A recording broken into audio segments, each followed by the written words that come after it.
Bonjour, je suis très heureuse de vous retrouver pour une nouvelle histoire. Aujourd'hui, je vais vous raconter une histoire de Pâques. Le secret des œufs de Pâques. Il était une fois un petit pays tranquille où lorsque le printemps s'annonçait, les gens, dans chaque village, organisaient un grand marché. Ils enfilaient leurs costumes de fête et s'installaient sur la place principale pour vendre ce qu'ils avaient produit de meilleur ou de plus beau. Des couronnes de brioche ou de pain doré, des œufs, des outils de bois sculptés, des ceintures de cuir. La nature elle-même participait à l'événement.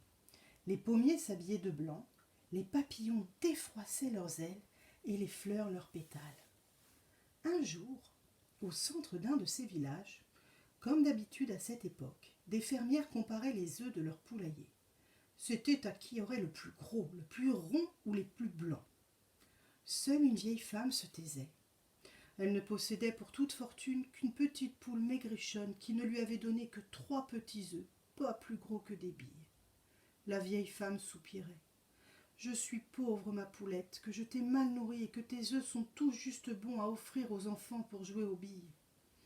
Comme il faut cependant que je vende quelque chose afin de gagner quelques sous, c'est toi que je vais être obligée de mettre à l'étalage. À ces mots, la petite poule se mit à crier. Pitié, ma bonne dame, je ne veux pas finir rôtie. Si vous me gardez, je vous promets de pondre l'année prochaine les œufs les plus extraordinaires. La vieille femme n'en crut rien, mais elle se laissa attendrir et rentra chez elle avec sa poulette. Une année passa, et la vieille femme, de plus en plus pauvre, n'avait que quelques poignées de riz à donner à sa petite poule en guise de nourriture. Le jour du marché approchait, et la petite bête dépérissait. Elle comprit qu'elle ne pouvait pondre des œufs plus gros que ceux de l'an passé, et désespérée, elle alla se cacher dans un champ pour se lamenter. Que vais-je devenir si je ne suis pas capable de donner à ma maîtresse que 3 petits œufs tout juste bons à offrir aux enfants pour jouer aux billes? Cette fois, elle sera forcée de me vendre, et je finirai dans l'assiette d'un fermier. Tout à sa peine, elle ne se rendit pas compte que les fleurs et les papillons l'écoutaient. Nous ne laisserons pas faire cela, chuchotèrent-ils. À la nuit tombée, les fleurs se couchèrent sur le sol, formant une sorte de litière multicolore au creux de laquelle se blottit la petite poule. Puis les papillons étendirent leurs ailes sur elle comme une couverture bruissante et bariolée. Au matin, lorsqu'elle se réveilla, la poulette se sentit fraîche, dispose, et même si ragaillardie qu'elle se mit à chanter et pondit une demi-douzaine d'œufs. Et ces œufs-là n'étaient pas ordinaires. Ils n'étaient toujours pas bien gros, mais ils possédaient toutes les couleurs de l'arc-en-ciel.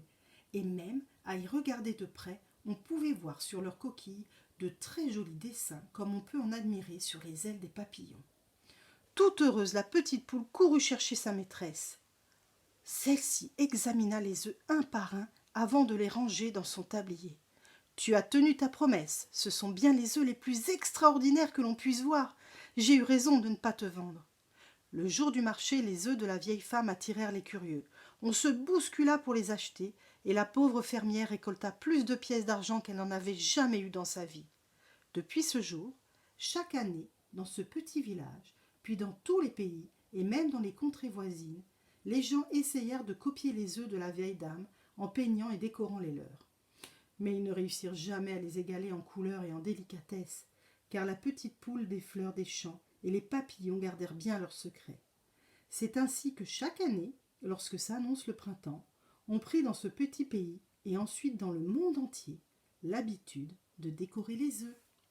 Je te souhaite de très bonnes fêtes de Pâques. Si tu aimes mes histoires, n'hésite pas à t'abonner à ma chaîne.